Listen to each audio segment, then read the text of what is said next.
Yeah, hello everybody, macroeconomics, and we are talking about money in general, and we'll go on further today to talk about monetary policy, and especially then we will have a focus on the monetary policy of the European Central Bank as an example. I just saw that unfortunately yesterday the edited slides were not saved, which I have uploaded, but in the video you have everything. So I don't know, maybe somehow I closed before saving. I don't know how this has happened.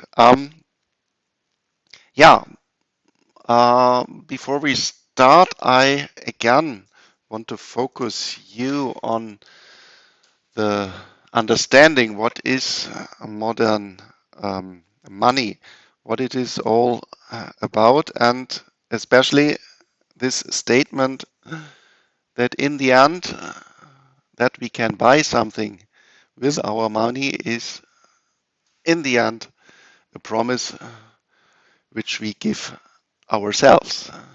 It is a promise in the stability of money and then in the stability of the institutions, and we in the end own these institutions. And yeah, also then when we have talked about what is money, money is then everything what we are using as money, and that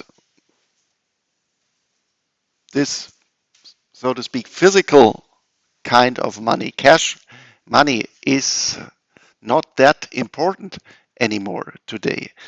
Maybe in Germany the situation is quite special, but this you should also keep in mind. In Germany, the share of cash money which we are using in our country is compared to other countries much higher. So in other countries, you yeah, mainly use much more digital versions of money. Well, in Germany, it's also more than 90%, but if you go, for example, to Scandinavia, maybe someone of you has been in Sweden. I've been there 30 years ago. I studied there 1 year, so I always look in more detail at that country, and there you can almost say that they have no cash money anymore.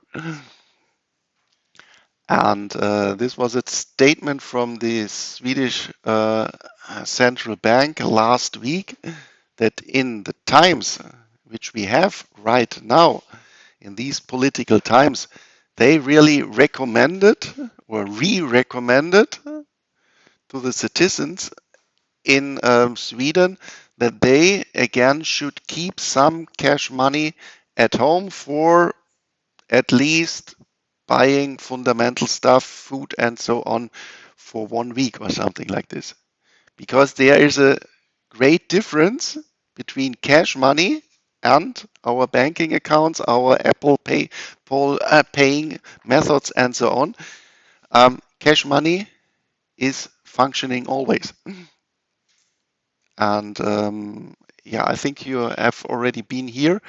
The students who has come from abroad to our nice little town. I think it was 6 months ago, where we had a problem in the supermarkets using our banking cards to pay there, because one of the main providers of the reading machines, they had a software update problem. And so if you had some special banking account and banking card, you could not pay then, because it just not have functioned. And if you look especially also at the strategy of Russia of a hybrid war, or that you go into the in virtuality, then this is a strategy where you can really offend a country in just feeding in some virus in the computers in order to shut down the payment systems. And so this we really should keep in mind what is money about, what is money, and in the end, we hope that we are still stable. But then let's go on. And then we have talked about this money creation process that it starts fundamentally from the central bank, that this is the balance sheet of the central bank is something like the core, like the anchor of our money, and especially also the private banks by law have to hold a minimum reserve. We have talked about this, but in general, the main creation of money is then working within the private sector. And that we have it here, I just rewrite it. There we had the first, or bank one. Oops. That you remember this, because this multiplier process we will use again later on. We had here 1 million euro credit 900,000 euros. We had then an account of 900,000, credit 810, 810, 729, and that this sum here overall 729 would be then all our money, and that then money is 1 plus 900,000, 810, 729, and that this we could rewrite as 1 plus 1 times 0.9 plus 1 times 0.9 square, 1 times 0.9 to the power of 3. And overall, we obtain then this geometric series, which you have hopefully seen also in other lectures.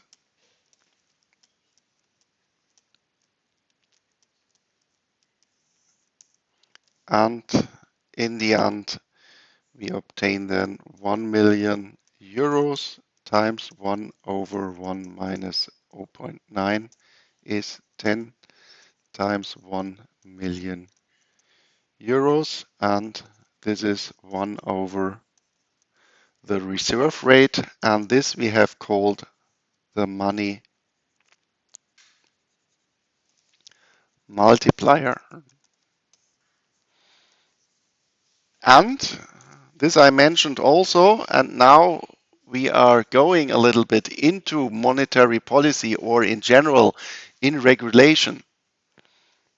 Well, we argued that it is a good idea that we require the private banks to have this reserve rate, because if this R is going down, then the leverage increases, and if you have no minimum reserve, no equity requirement in your system, then this would mean that you have a leverage of infinity.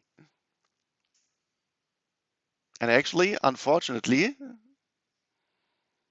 before the financial crisis in 2008, 2009, so in 2000 around, when globalization started and we were somehow happy, and if we look especially also at poverty measures in the world, then we really saw how this dropped. So we were very positive during these times. And also we were very positive in creating diversified risk in the development of the global financial markets. And in these times, we allowed the private banks to create other companies which they own, which had some funny names, we SIF or Super SIF, SEV, which just means Special Investment Vehicle. So actually, we didn't really know what they have done. And these other companies which were owned by the banks, they had no reserve requirement. And then let me formulate this neutral. Then we cannot be surprised that then the institution used this possible leverage effect of infinity in order to create a very, very high volume of very, very risky investments. Because you need only a very small margin you are expect to earn, let's say 0.1 promille or something like this. Not a dividend of 1%, but only 100 of this. If you expect that you can earn this, and additionally, you can earn this very small rent by a very high volume, because you can leverage your investment at a very, very high level, then of course it is rational to do it. And maybe or not maybe, I think that this was also one of the reasons, because of the missing regulation in this part of the financial sector, how the financial crisis was possible. And actually, in Germany, we had some banks in the so-called semi-public sector, our savings banks called Sparkassen in Germany. They have for their own huge or larger institutional banks. And one of these banks, this was the so-called vsdc. This was on the balance sheet the third largest bank in Germany. And this is we do not have this bank anymore because it collapsed.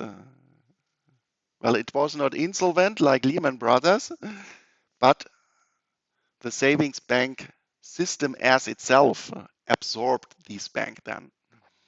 But they, for example, they had a sub company situating, which was situated in Ireland. We have also talked about Ireland, because Ireland was very attractive because of the tax rules there. And they invested in such a super investment vehicle 10% of their balance sheet. Well, and within the financial crisis, all this money was gone. And now you can think of a bank or a company which loses 10% of its overall balance sheet.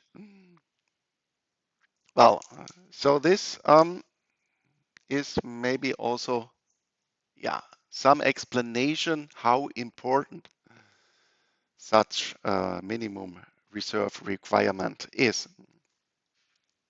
Okay, but then we want to go on, and this is, yeah, more or less a recapitulation which we have done already when we talked about the targets within the magic square, price level stability. Again, our main financial institution, the central bank, the European Central Bank, has really a fixed target that they say, well, our main target is in general price level stability, and that this is fulfilled if we have an inflation rate measured by the HICP of 2% in the medium term. And this means that positive and negative deviations from this target are allowed, but not too long. But let's say 6-9 months to have a higher inflation rate or a lower inflation rate is allowed, and we still talk about price level stability. Well, and now we ask, how can this target to be obtained? How can we fulfill it? And for this, mainly the central bank tries to steer the interest rate level within a country. And I want to start with the so-called classical monetary instruments of the ECB and special, but very similar instruments also the Fed or the Bank of England, or in general the central banks overall in the world have. And the main one is the so-called main refinancing operations. So again, by regulation,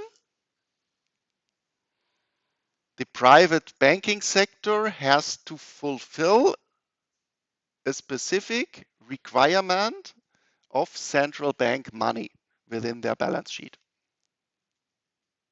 Well, they are always doing every day, every week, they reinvest.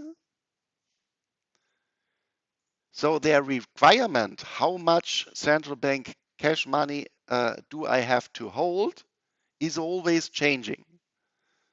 This is, so to speak, in behind the cash management of the private banking sector. By law, this is required, and they have always to adopt it if they increase their balance sheet, their investments in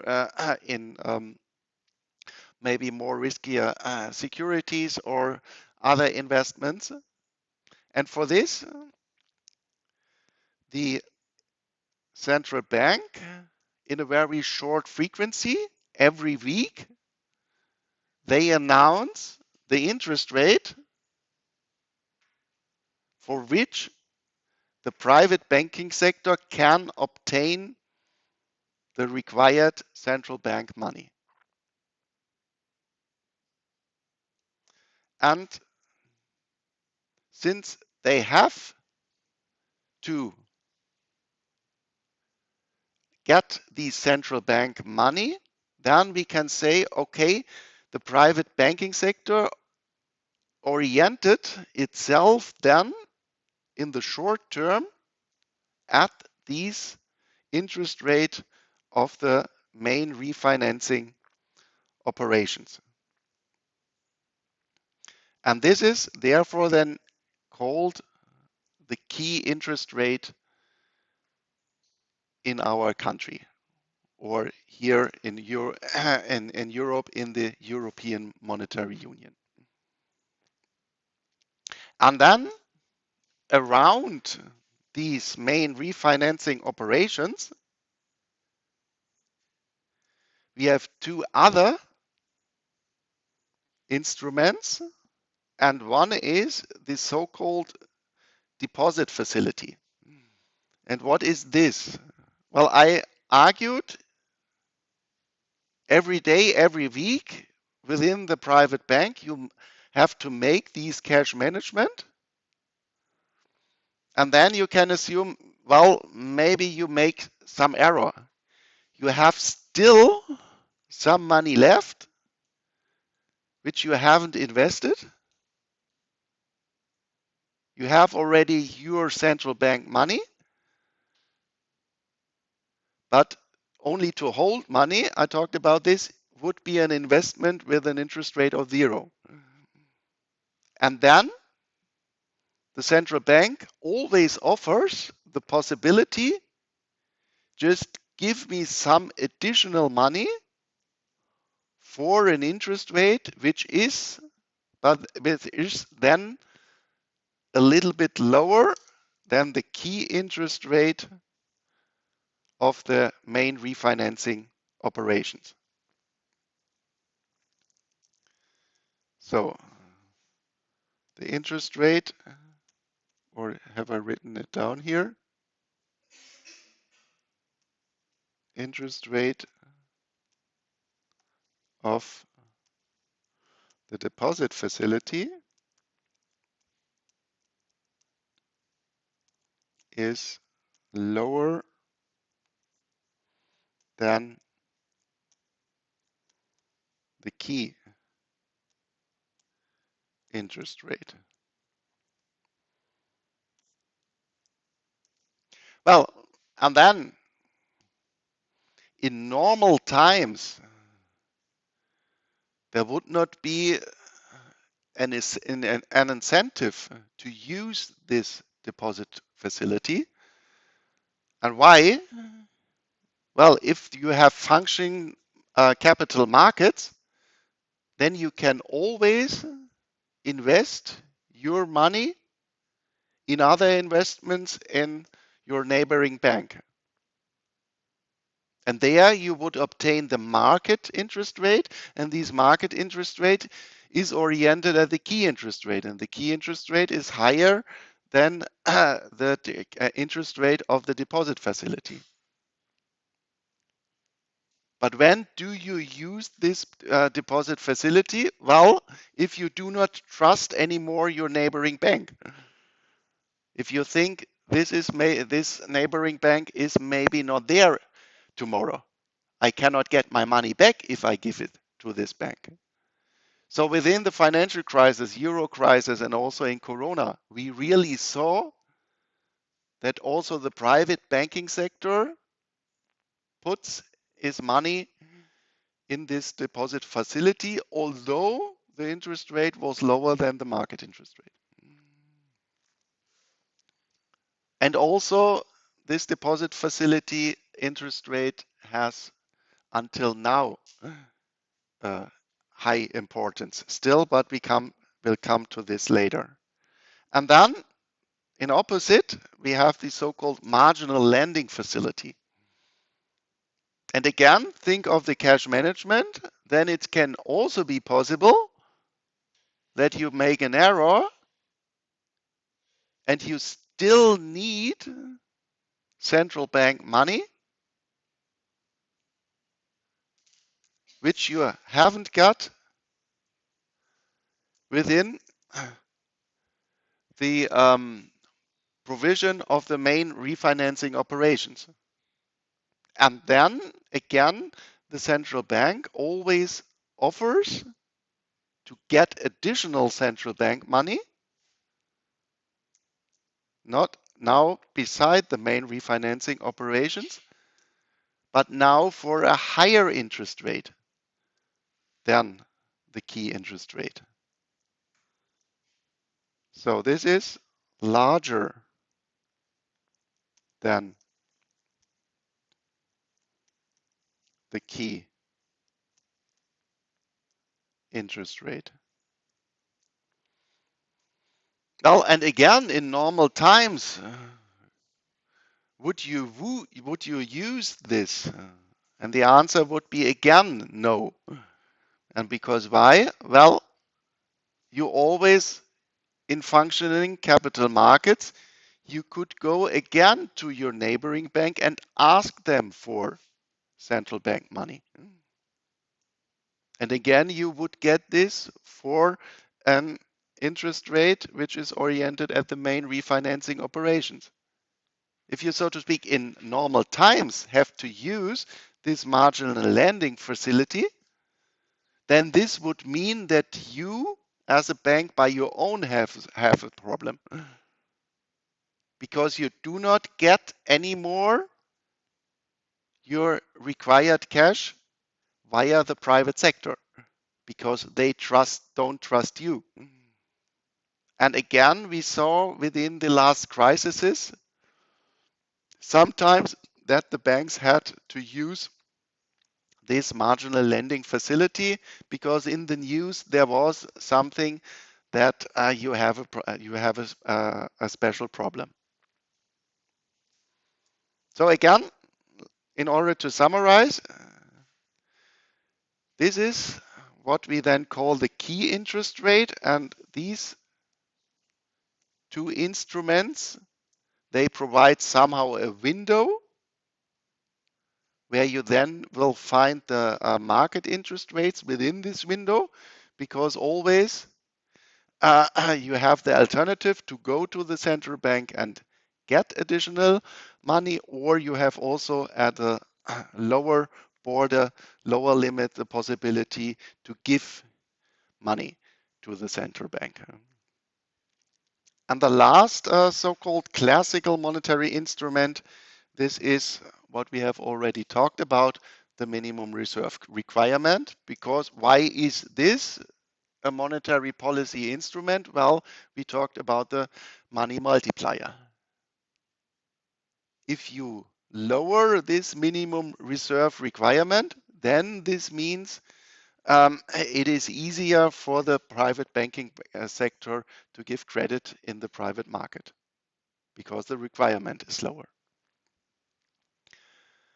Well, and later on, then I will give you, I think, 2 or 3 slides where I then just wrote down what we have then done since the financial crisis. Well, I did my PhD in monetary policy. The topic was transparency and decision rules of the ECB. And I started it in the beginning of the 2000s of the millennium.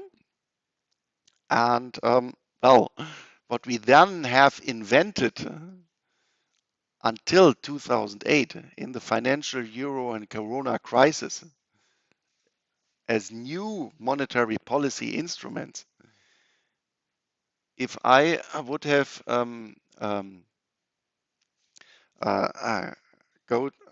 if I would have went to my supervisor and asked him, well, let's talk about what happens if we have 10 years zero key interest rate or the other measures, which I will show you then. Then he would have said in the year 2002 or so, well, this is interesting, but this is only a theoretical question. It will never happen.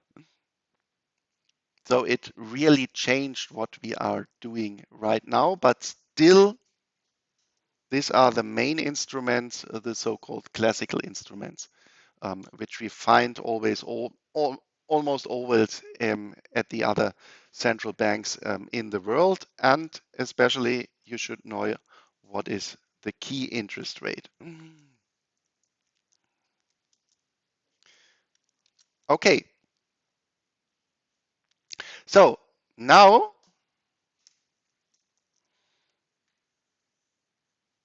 via this requirement of the private banking sector of central bank money and this weekly provision, as I said, with this instrument then the central bank tries to steer the short-term interest rate of the market, because this the private banks have to do So this is then, somehow the benchmark for the private market.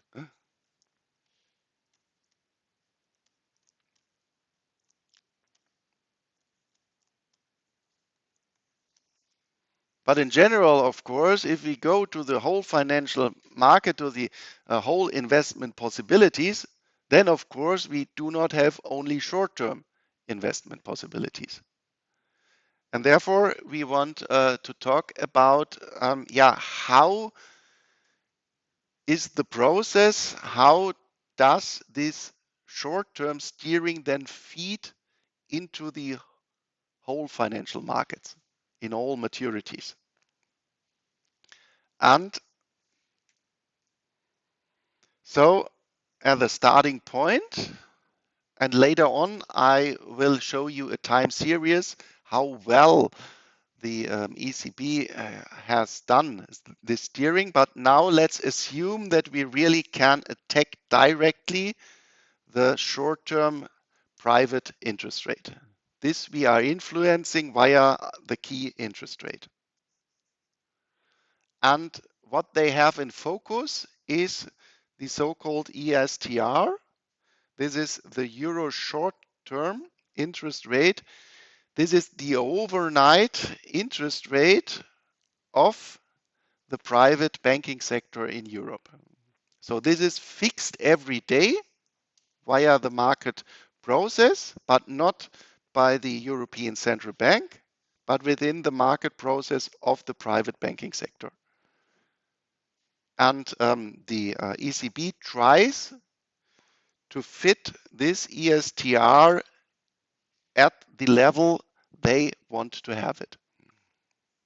So, and now we are assuming, okay, we can steer this short-term interest rate. So then let's assume that the announcement for the interest rate of the main refinancing um, uh, um, operations, right now it's, I think, 2%, and that they announce a cut by 50 basis points to 1.5%. So a lowering of this key interest rate. With this, then we say, okay, also the short-term private sector interest rate is falling. And now we are assuming functioning financial markets. And what I now have is I have a short-term investment with a lowered interest rate. And this means that at the starting point, we have an alternative, a long-term interest rate, a long-term investment, which has still a higher interest rate. And if I now have a better opportunity to invest, this is then the assumption within the market process. Okay, then I'm shifting in my portfolio my investments from the short term to the long term. I sell my short term investments because of the lower dividend, of the lower interest rate, and I'm starting to invest, to shift my investments in the longer term investments. But what does this mean if the demand for this longer term investments increase? Well, the providers do not have to give me still this high interest rate because of this additional demand. So over time, we then will see also a lowering of the long-term interest rates. So we are shifting. Then the prices of the longer term increases, and this will mean, okay, an adjustment in the direction of the lowered short-term interest rates will also happening in the part of the longer maturities. And so not with 100%, but in general, we can say we are attacking only the short-term rate, and this over time will then mean that the overall interest rate level will fall in the financial markets. But in general, as I already said, we will not see that really every investment in different maturities will have the same interest rate. Only the level will be roughly the same. And this dependence, and maybe or hopefully you have already heard about this in other lectures, investments, the dependence of the interest rate on maturity, this we call the yield curve. The concept of the yield curve, have you already heard about this in financial lectures? So the yield curve is just interest rate and maturity measured in time.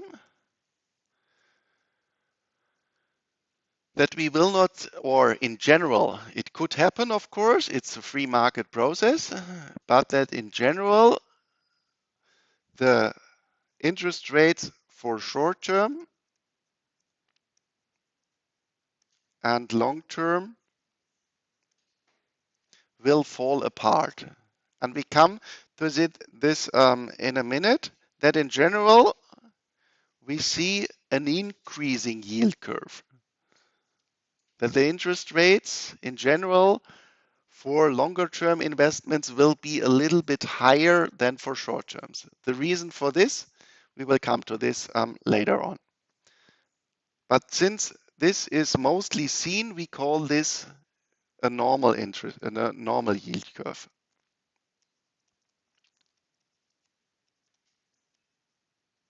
But then in history also, we sometimes see that they all may always almost have the same level. This we call a flat yield curve, and also the reasons for such a yield curve, we will also come to this, is that we see sometimes even that the longer term investment interest rate are lower than the short term rates. And this we call then an inverse yield curve.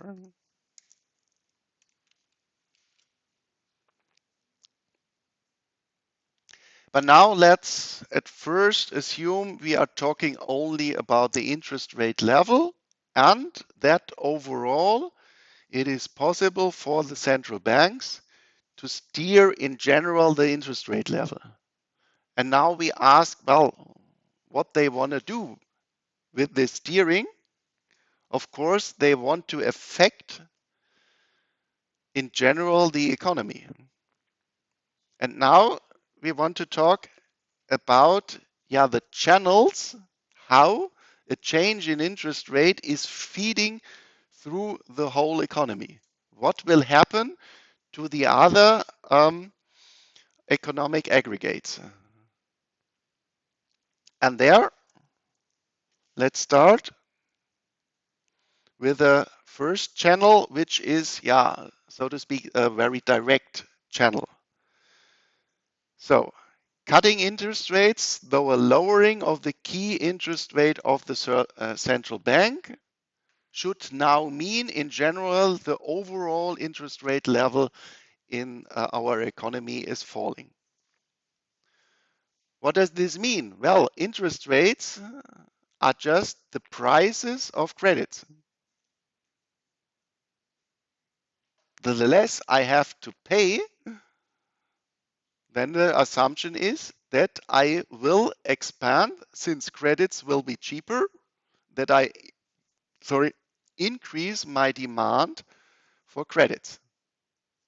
So this would be then a first effect of an interest rate cut by the central bank. Well, what do I do with an additional credit volume? Well, we have talked about this in the circular flow. In general, we use these credits to invest. So this means also investment will be cheaper. So the demand for investment products will increase. And also sometimes we finance consumption via credits. Well, nothing else is a credit card. I don't know, maybe you have a credit card and then you have there a limit of, I don't know, 2,000 euros. You can always spend these 2,000 euros no matter if you have at your banking account also these 2,000 euros. Well, in the end of the month then the credit card provider wants to have the money from your banking account, but at the 10th of the month you do not have to have this money. Therefore, it's a credit card. Well, and of course, also the interest rate of a credit card is also oriented on the general interest rates within the market.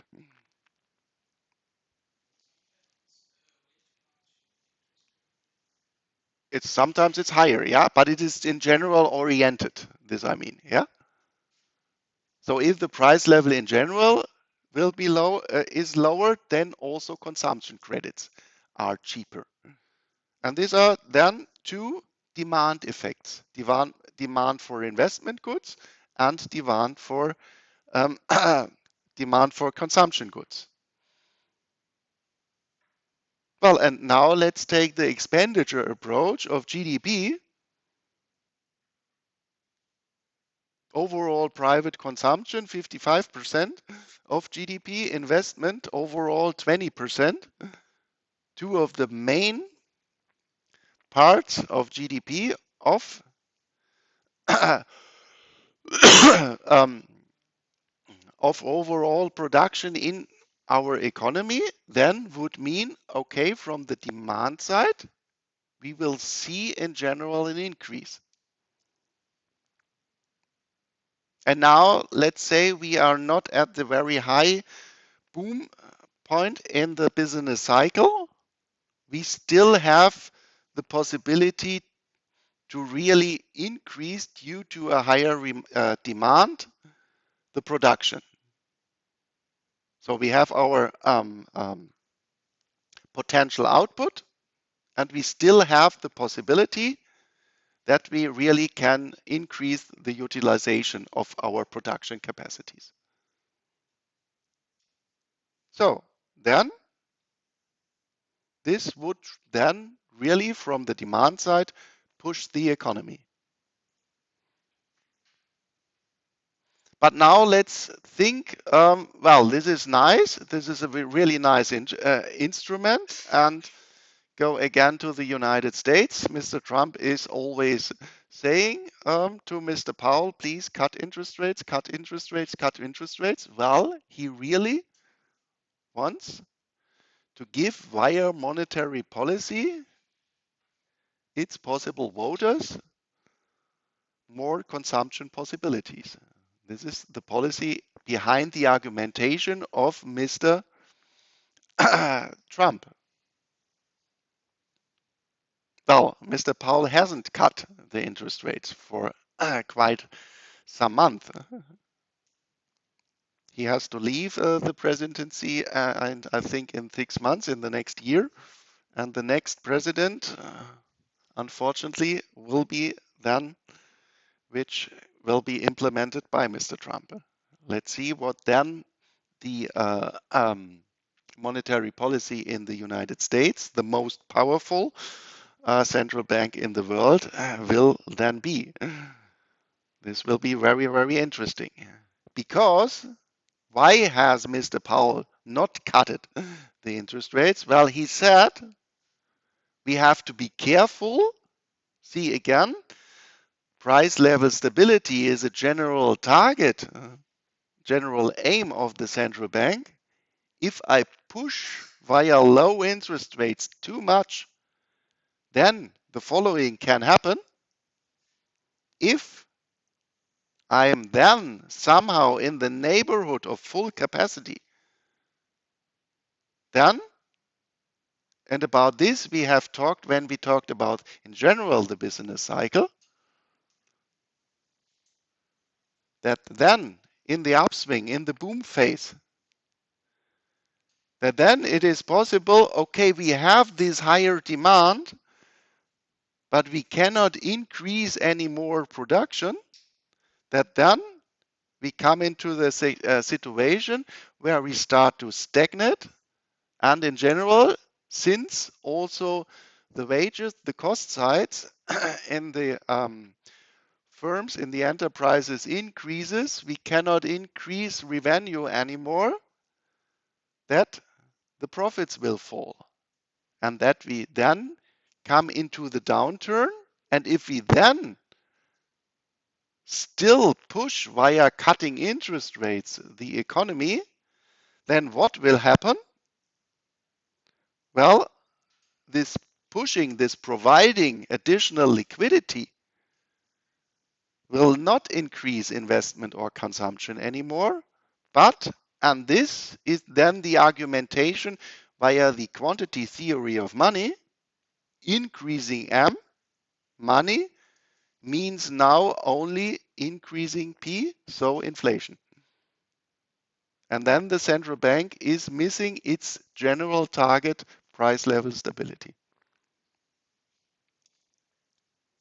So in the end, if we always think, well, this is a nice idea, let's push, let's push, let's push, we should not be surprised that this pushing ends up just in high inflation rates.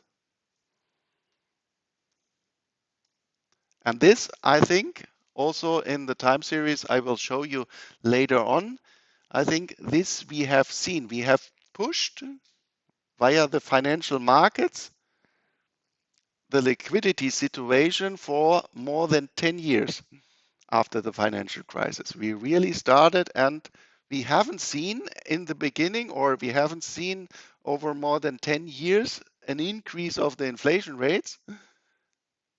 And so we went on, and then also additionally Corona stepped in. But then after Corona, we had this dramatic increase of prices. And I think this we can really, there's a really good explanation that then we were in such a situation where the still additional provision of additional money just feeds into the economy by increasing the price level. Okay, so this would be a quite direct effect. Lowering the price of credits increases consumption and investment. This pushes in a first step the economy. This means overall GDP, prices times quantity means at a first step we can really increase our X, our quantity. But then in the longer term, we should not be surprised that also the P is increasing. And therefore, we always have to be careful in steering the economy via the interest, via the key interest rate. It is not an easy task. But let's talk also about another effect, more indirect or an indirect effect of monetary policy via the stock markets. Because still we assume cutting interest rates by the central bank means also a falling in general of the interest rate level. So this would mean that the that the yield of the security markets of government bonds will be unattractive or more unattractive because the yield is in general falling. And again, think of the alternative investments. If government bonds are not that attractive anymore in my portfolio, what will I do? Well, I will look for alternatives, and the alternative is then in general the stock market. So in the short run, stock markets investment will be still at the higher level, will be more attractive than investing in bonds.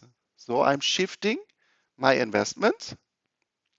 And this, of course, higher demand at the stock markets will increase the prices in the stock markets. Well, maybe you have looked at it when you were a teenager. In this time, 2010 to 2020, of the very low interest rates, what have we seen? We have really seen an increase of the S&P 500, of the Nikkei, of the Dow Jones, of the DAX, and so on. So the stock markets really increased during these times. Well, what does this then mean? Well, we have an amount of investors which were already invested in the stock market before the increase. So what happens to them? Well, their overall income has increased due to the increase in the stock markets. So in general, we have an increase of the income, and then we can again argue normal goods. Increasing general increase of income means in general an increase of demand for consumption and investment.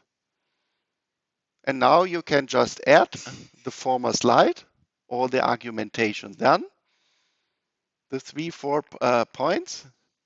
At first, pushing the economy, then being at full capacity, and then in the end, also via this channel, we have to be careful going on and on and on via this process that we only creating inflation. Well, actually, this we see over the last 3 years in Turkey. There also the president, Mr. Erdogan, really said to the central bank, and he can really say it because there we do not have an independent central bank, but that he said, well, we have to lower the interest rates, and there you have 50, 100% inflation right now. Okay. So this is then, the general classic effect.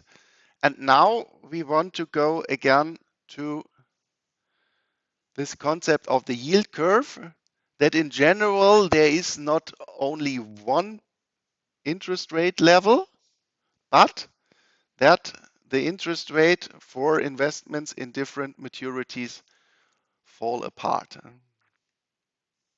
And for this we have 3 different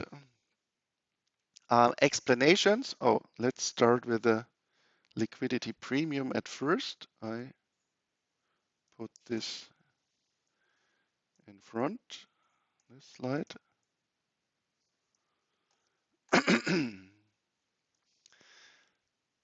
And this is the explanation why we call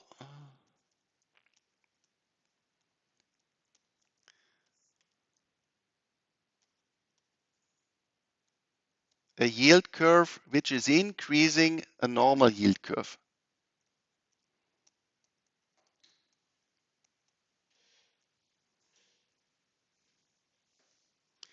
And now we say in general what we see is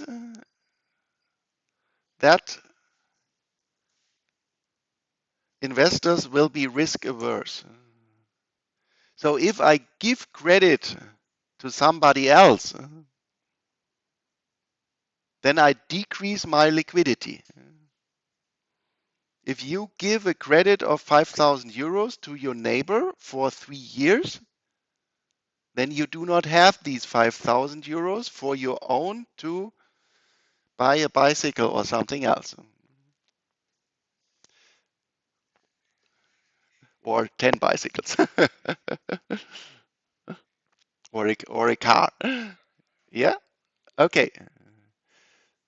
So, because of this, you say, well, the longer I give my money away, then I want to have something for this, that I'm not liquid anymore. And for this loss of liquidity, I add on the general interest rate level a premium, and this is called then the liquidity premium. That in general, so everything is the same for the short-term and the long-term credit, but since I lose liquidity, then I want to have something for this, and then I add, maybe the short-term interest rate would be 2%.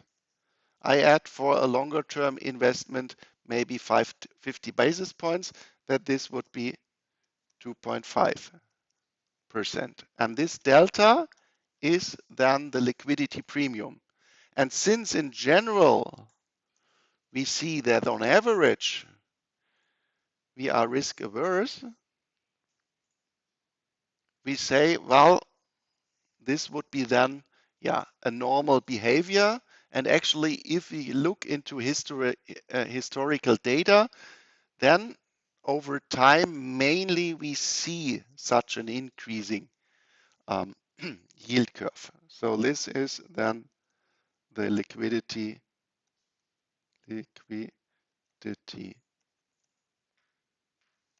premium.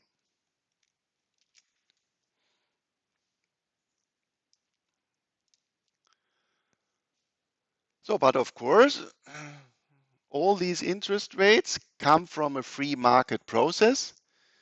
It could also be the other way around. So this is short and this is the long-term investment. So, and the explanation why it can be also the other way around, this is done by the so-called market expectation theory. And for this, let's think again about these two investment possibilities. Let's say we have a short-term interest rate, which is 2%, and we have the possibility for a long-term interest rate, which should be 4%. And what we assume now, we do not think about these different, or we do not think about the general risk aversion. We assume now, okay, we are risk neutral, and also we assume that both investment possibilities are perfect substitutes. So perfect substitutes means we are oriented only and the risk neutrality means we are only interested which investment possibility has the higher interest rate. And what we also assume is that we have perfect capital markets. This means at every time, every volume we want to invest is possible. We have also no restriction in finding an investment, a long-term or a short-term. These are, of course, quite strong assumptions, but in general, yeah, somehow we want to explain something, and therefore we quite often make very strong assumptions, and then you have to be careful. Well, this then you have to reflect, do I really find these assumptions in general also in reality? But in order to explain the concept, we make these assumptions. So, and now we want to compare these two investment possibilities. Let's take €1. Investing it long term means for 4%, €1 times 1 plus 4% in the first year.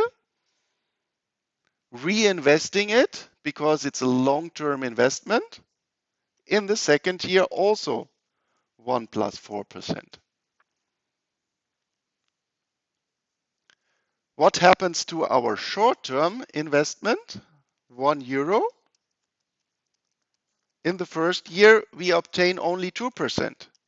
Of course, 1 times 1 plus 2% is lower than this one. But we are not at the end now, because right now we cannot compare these two investments, because the one is lasting only 1 year and the other one is lasting 2 years. How can we now make these investments comparable? Well, we have assumed that we have perfect capital markets. So for the short-term investment, after 1 year, we have the possibility to reinvest this lasting 1 year short-term investment again 1 year. But now, unfortunately, we have to invest it in an investment where we do not know the interest rate today.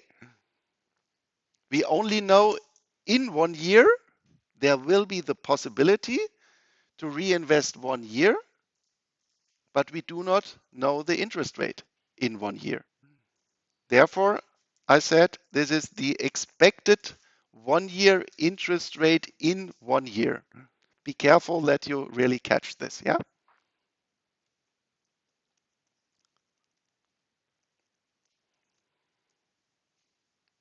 Well, and now due to our assumptions, perfect substitutes, what can we do now? Well, if we have functioning markets and perfect capital markets, then these two investments have to have the same yield. Why?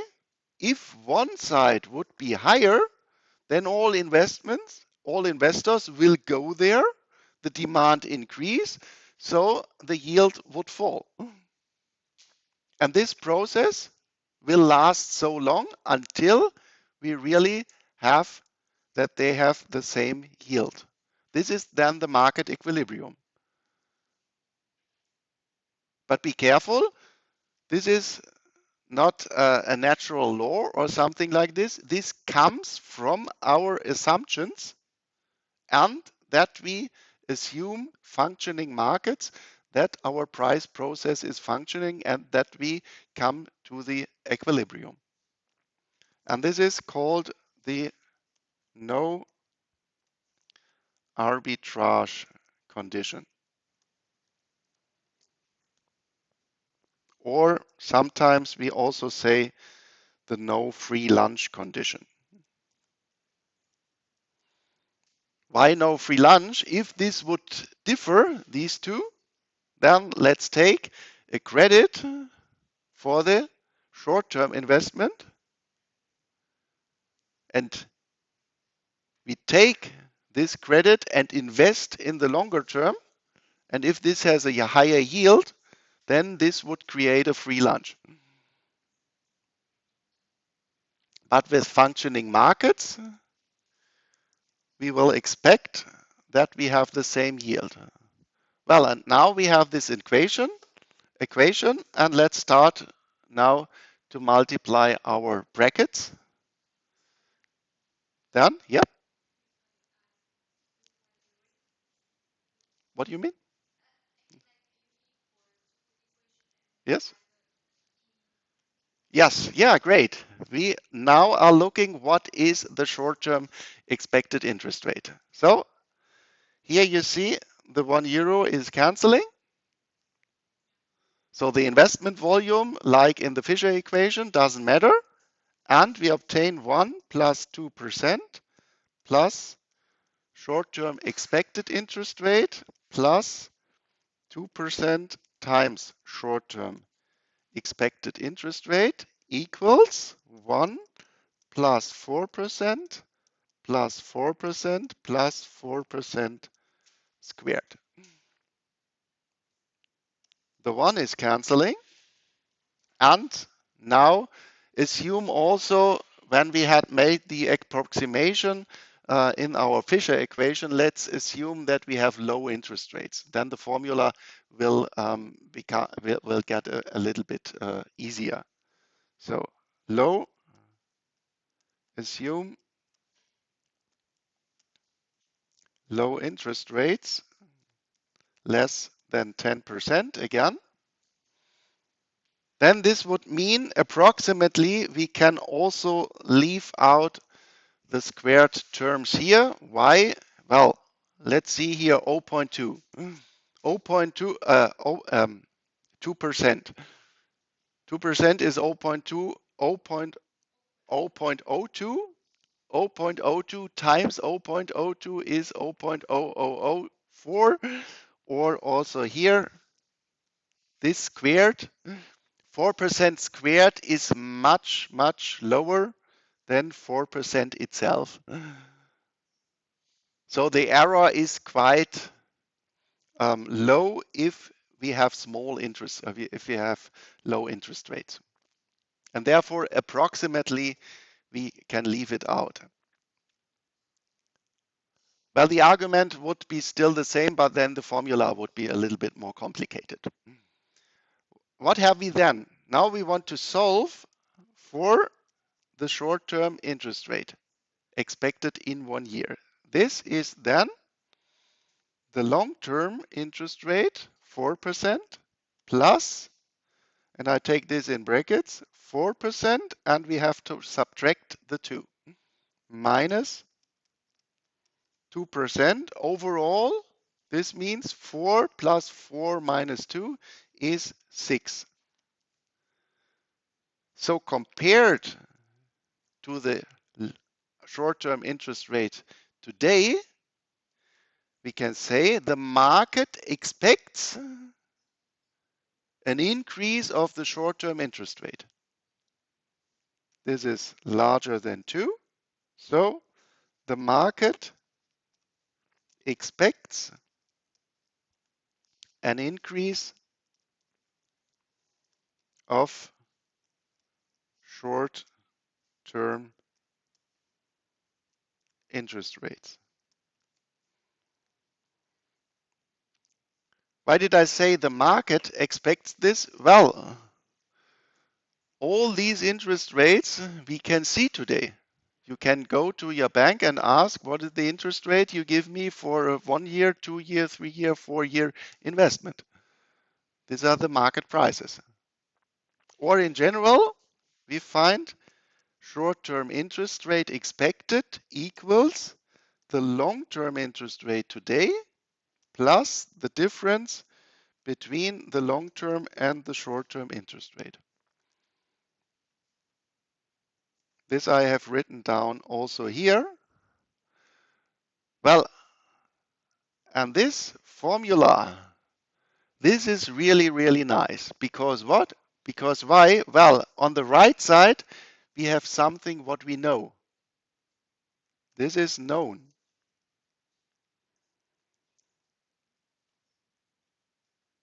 And with this known number, we can calculate an interest rate in the future. So this is then somehow a forecasting instrument. Of course, due to our quite strong assumption. But this is, so to speak, we have created a model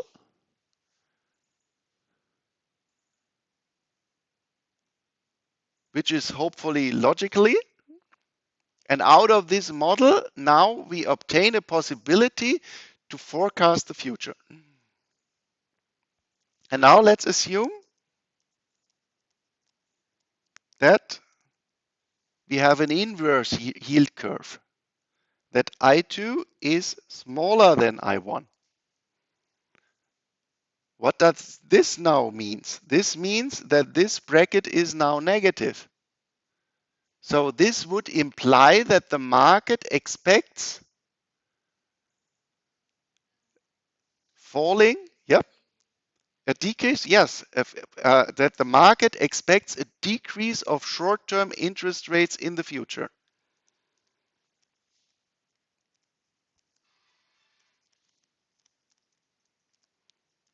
Decrease of short-term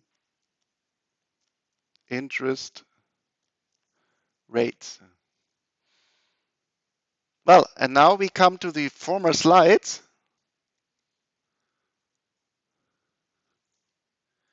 Here we said, what is the central bank are doing?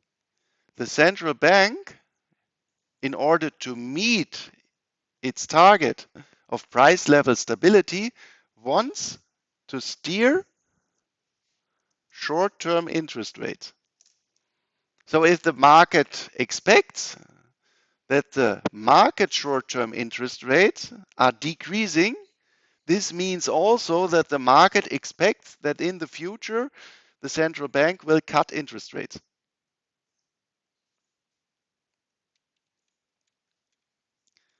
So now we come, so to speak, from the other side.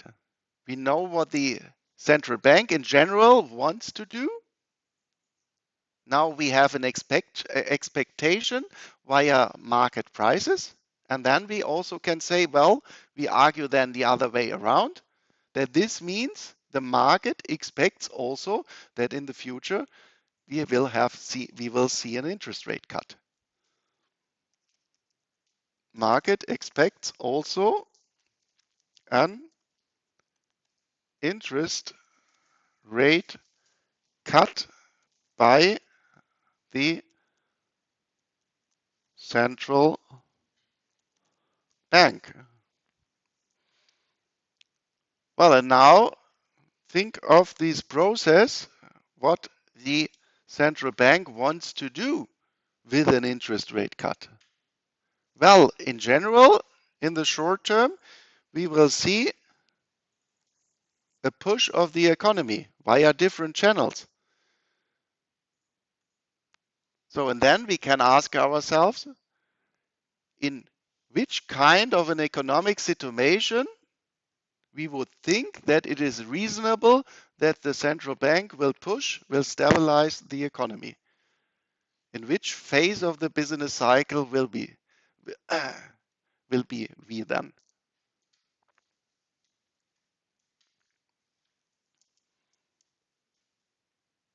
Is it reasonable that the central bank will push the economy in the boom in an increase of the economy?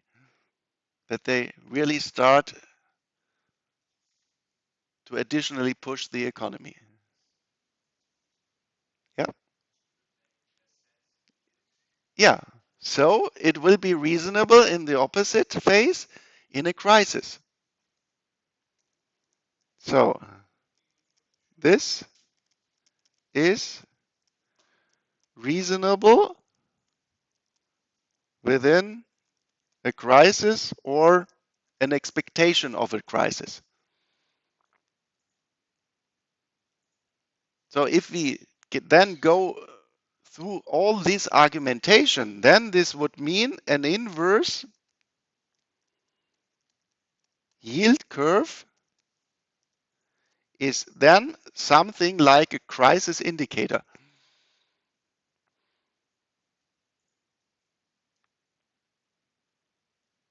Well, of course, this argumentation is until now only on a theoretical basis. Hopefully, it was reasonable, but still, we are hopefully free people. We can act in another way. So we have to use now our model and look into the data. So this we will do next week. Then let's directly step to the data in history. These are some historical yield curves.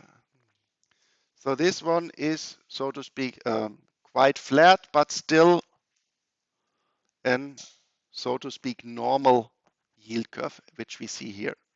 But then the 15th of September in 2008, the orange one, maybe you can already think what has happened at this day.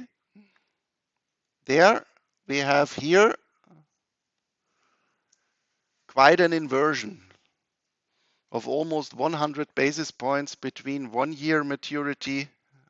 Oh, this is maturity, sorry, the German one.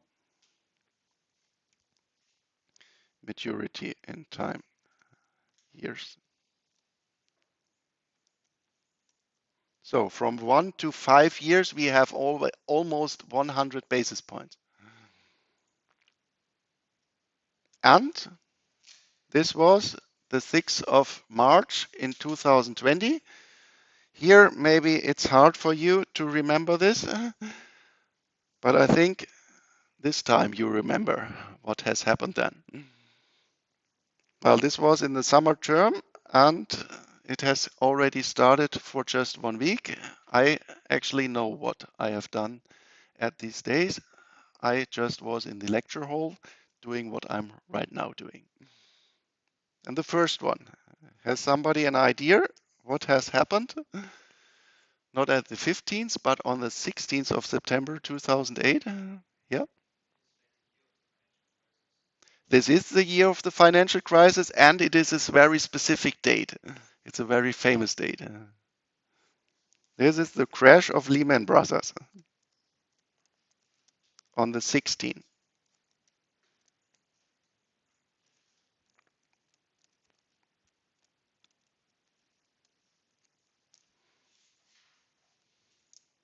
Well, in these times in 2008, I was in the scientific staff of the Council of Economic Advisors in Germany.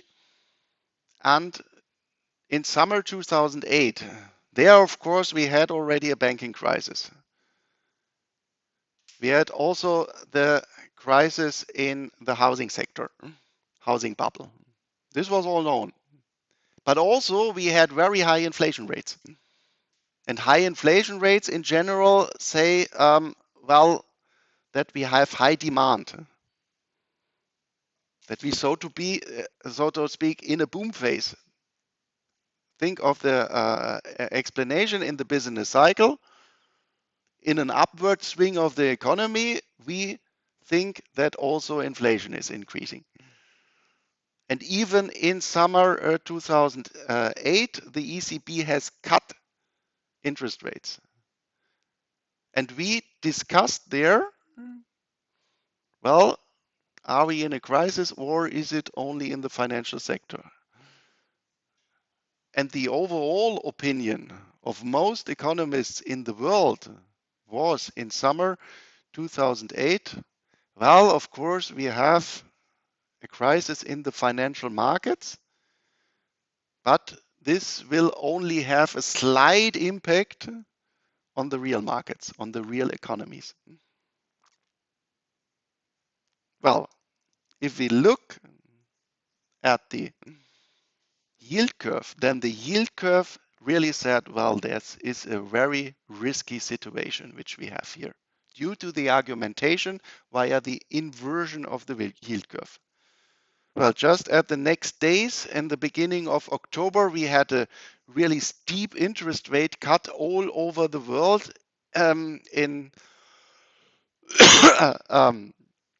by the central banks.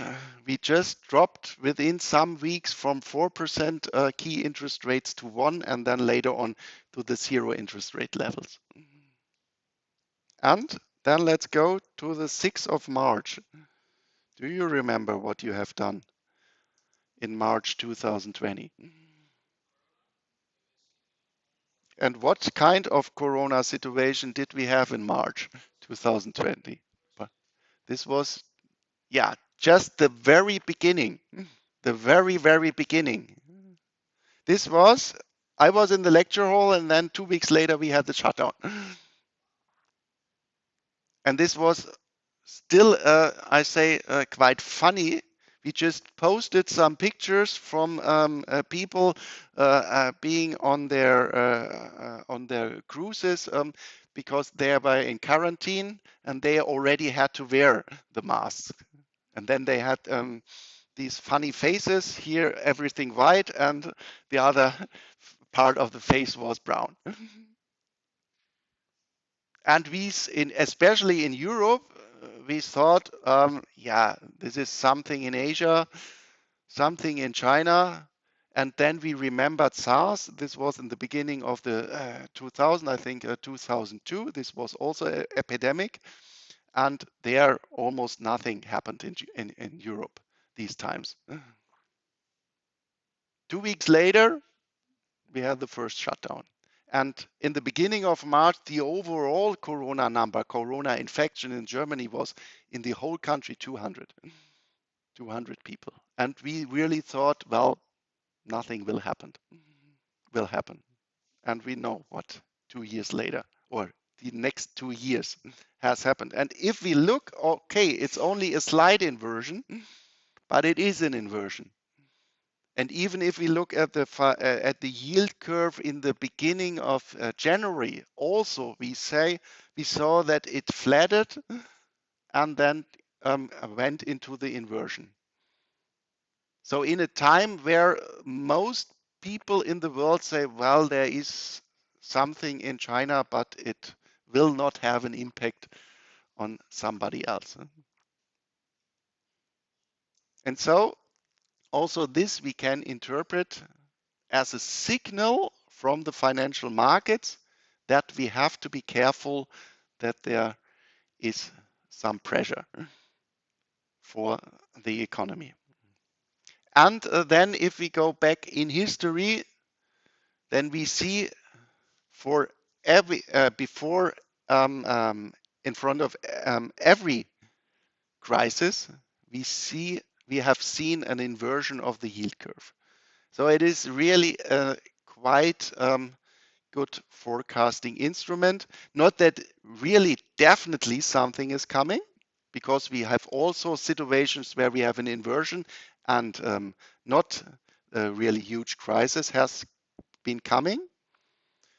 But an inversion of the yield curve is always a signal that we have to be careful.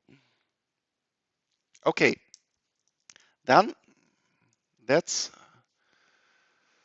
it for today, and then we will end monetary policy next week, and then also start with the theoretical part and a little bit theory we have already done here by discussing especially the expectation theory of the yield curve. Thank you very much for today.